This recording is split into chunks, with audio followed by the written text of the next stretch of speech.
नमस्कार, आदाब, सत श्री अकाल, की हाल चाल। आप सभी को आपके ही अपने प्यारे से YouTube channel we are education के ऊपर में स्वागत है।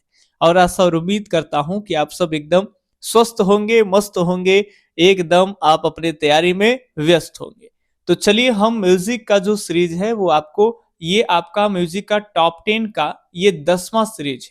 और इसमें हम आपको 95 से लेकर करके लगभग 105 के आसपास के आज सवाल देखेंगे। ठीक है, तो इसी तरह से आप चैनल सब्सक्राइब करके वीडियो को लाइक कर दीजिए। और आपके लिए प्लेलिस्ट हम बना दी है, जो भी म्यूजिक की तैयारी कर रहे हैं, चाहे आप 12th क्लास के हो, स्टेट वाले हो, बीपीएससी वाले हो, ठीक है, कहीं भी संगीत के कोई भी एग्जाम दे रहे हैं, तो एक म्यूजिक का आपका जो है वो यहाँ पे प्लेलिस्ट बना दिए गए। चैनल में जाइए, प्लेलिस्ट को फॉलो करिए और लगातार सभी टॉप 10 का 1 2 3 करके ऐसे वीडियो देखिए। ठीक है, और जो लोग चाहते हैं कि हमारे पास समय कम है सर, एक ही साथ हमको दे दीजिए, तो आपको 99 रुपीज में आंसर के साथ आपको 500 ऑब्जेक्टिव प्लस क्वेश्चन का जो है वो आपको एक साथ पीवाईक्यू ऑब्जेक्टिव दे देंगे।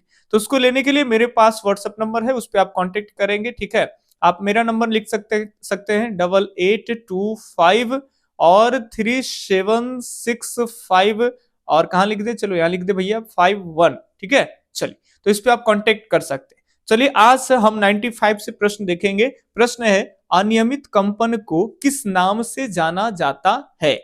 बताइए, अनियमित जो कंपन होते हैं उसे किस नाम से जानते हैं? गीत के नाम से, नाद के नाम से, चाल के नाम से, या फिर कोलाहल के नाम से? फटाफट से आप जो है वो कमेंट करेंगे, कौन से उत्तर जो है वो सही हो जाए। ठीक है, चलिए, एक बात और बताना चाहेंगे कि जो बीपीएससी या फिर बीपीएससी वाले हैं या फिर स्टेट वाले हैं, तो बीपीएससी वाले में क्या होता है, जो टीचर के लिए बीपीएससी वाले अगर म्यूजिक दिख रहे हैं, तो उनमें बता दें आपका कि 80 नंबर का तो म्यूजिक आपका फाइनल होगा आपका बीपीएससी वाले में। और इसके बाद जो 40 नंबर का हो गया, उसमें मैथ, रीजनिंग, जीके, जीएस वगैरह होते हैं। तो उसमें आपको एनसीईआरटी, हिस्ट्री, ज्योग्राफी, पॉलिटी सब जो है वो करना पड़ेगा।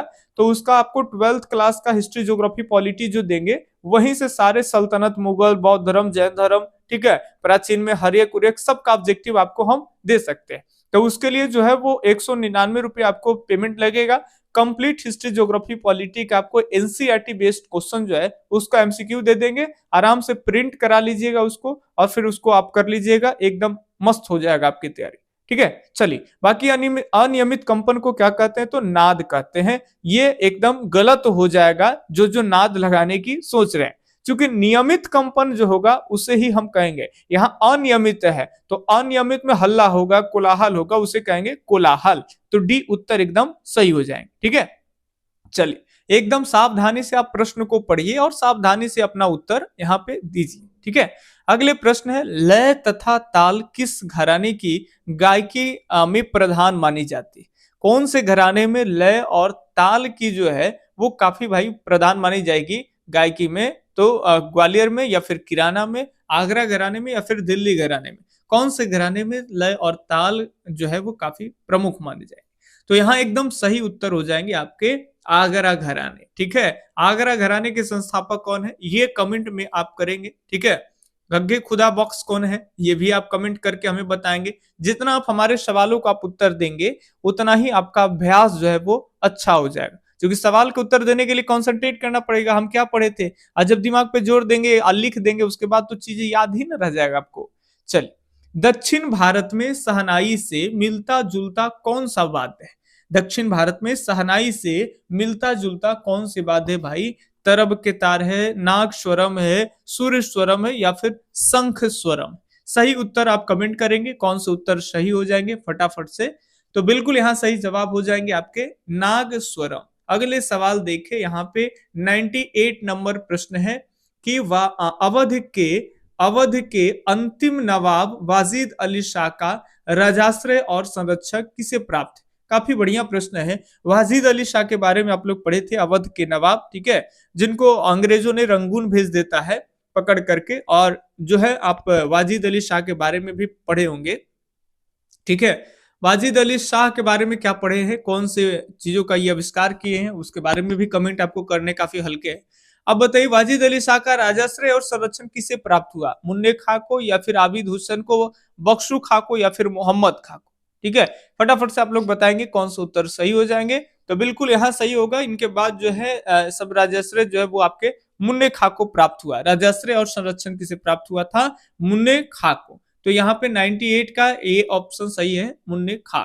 99 नंबर प्रश्न है आपका, झप ताल में कितने विभाग होते हैं? बताइए झप ताल में कितने विभाग होते हैं? 2, 3 या फिर 4 या फिर आपके 5?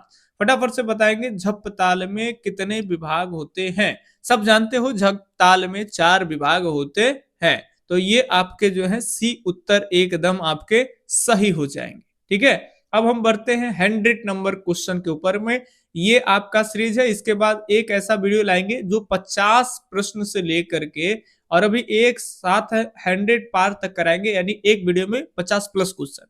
किस ग्रंथ में 20 प्रकार के गमकों का उल्लेख है? गमकों के बारे में अलग अलग इतिहासकारों संगीतकारों ने अलग अलग अपना मत दिए हैं। तो ये बताइएगा कि 20 प्रकार के गमक कौन माने?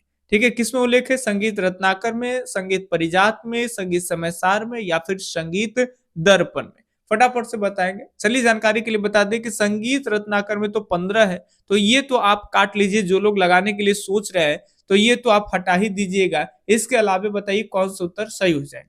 तो यहाँ सही हो जाएगा आपका बी उत्तर, संगीत पारिजात में 20 प्रकार के गमक का उल्लेख है। ठीक है, चलिए अगले सवाल है आपका 101 नंबर सवाल की तरफ अगर हम बात करें तो ये रहा आपके सामने, सप्ततंत्री को चुने। इसमें एक सप्ततंत्री वीणा को आपको चुनना है। वीणा का नाम दिया गया है घोषवती, मत कोकिला, विपंछी या फिर आपके चित्रा। फटाफट से आप लोग बताएंगे सप्ततंत्री वीणा कौन सी होती है? तो एकदम सही उत्तर हो जाएंगे यहाँ पे चित्रा वीणा। ठीक है, चित्रा वीणा को सप्ततंत्री वीणा का।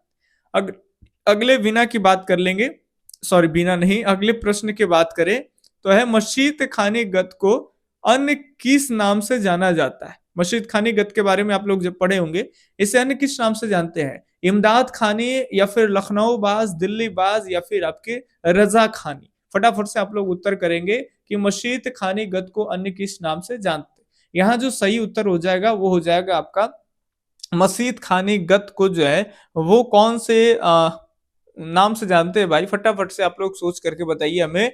तो इसे कहते हैं दिल्ली बाज। कौन से बाज? दिल्ली बाज। ठीक है, और दिल्ली बाज और पश्चिमी बाज भी आप कह सकते हैं।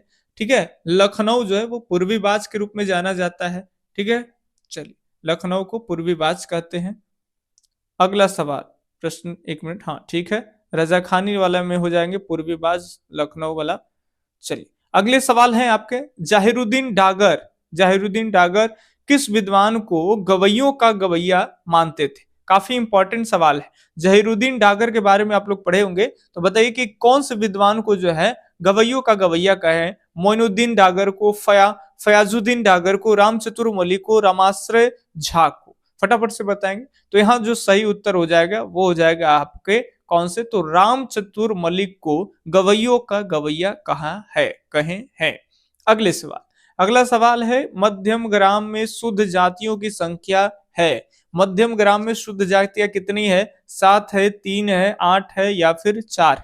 फटाफट से बताएंगे मध्यम ग्राम में शुद्ध जातियां कितनी है? तो शुद्ध जातियां की संख्या हो जाएगी यहाँ पे 3। ठीक है, आप लोग पढ़े हो 18 प्रकार की जातियों के बारे में। 18 में से आप पढ़ते हो इधर 7 होते हैं। ठीक है, 7 के शुद्ध 4 और 3 पढ़े हो, ये छोड़ दीजिए। ये आपके पढ़े होंगे आप लोग 11 और 11 में से फिर आप ऐसे इसका क्लासिफाई स्क्रीन छोटा है, उंगली से नहीं हो पाता है। ठीक है, तो यहाँ पे 3 और 8 मिल करके और 11 संसर्गजा जाति जो बनती है। ठीक है, तो यहाँ पे आगे जो है, एक मिनट, लिख दिए 4, बोलते हैं 3 मिस्टेक होता है कहीं कहीं। तो ये 3 है। ठीक है, और ये जो 3 है वो मध्यम ग्राम की है। सड़ज ग्राम के 4 होते हैं। तो अगर कहेगा कि सड़ज और मध्यम दोनों ग्राम की शुद्ध जातियां, तो 4 और 3 7 हो जाएंगे। लेकिन मध्यम ग्राम के तो 3 और सरस ग्राम के तो 4, यहाँ मध्यम ग्राम के है तो 3 एकदम सही उत्तर होगा। ठीक है, चलिए आज का लास्ट क्वेश्चन है, जाते जाते सब लोग एकदम सही कर दीजिएगा। और आप सबों से रिक्वेस्ट है कि लाइक जरूर करिए। बहुत सारे म्यूजिक बच्चे चुपचाप क्वेश्चन लगाते हैं और खसक लेते हैं, लाइक नहीं करते हैं। बताइए रामामात्य के थाटों की संख्या है? 10 है, 19 है, 12 है या फिर 20 है? रामामात्य के थाटों की कुल संख्या कितनी है? तो रामामात्य ने जो ठाट है वो कितने माने हैं? तो 20 माने। ठीक है। उत्तर भारतीय संगीत में ठाट 10 चलते हैं। दक्षिण भारत में ठाटों का कितना प्रचलन है ये आप कमेंट करके बताएंगे, ठीक है। बाकी मिलते हैं अगले दिन अगले वीडियो सीरीज में, तब तक के लिए धन्यवाद। जय हिंद, अल्लाह हाफिज, आपका दिन शुभ हो, राधे राधे।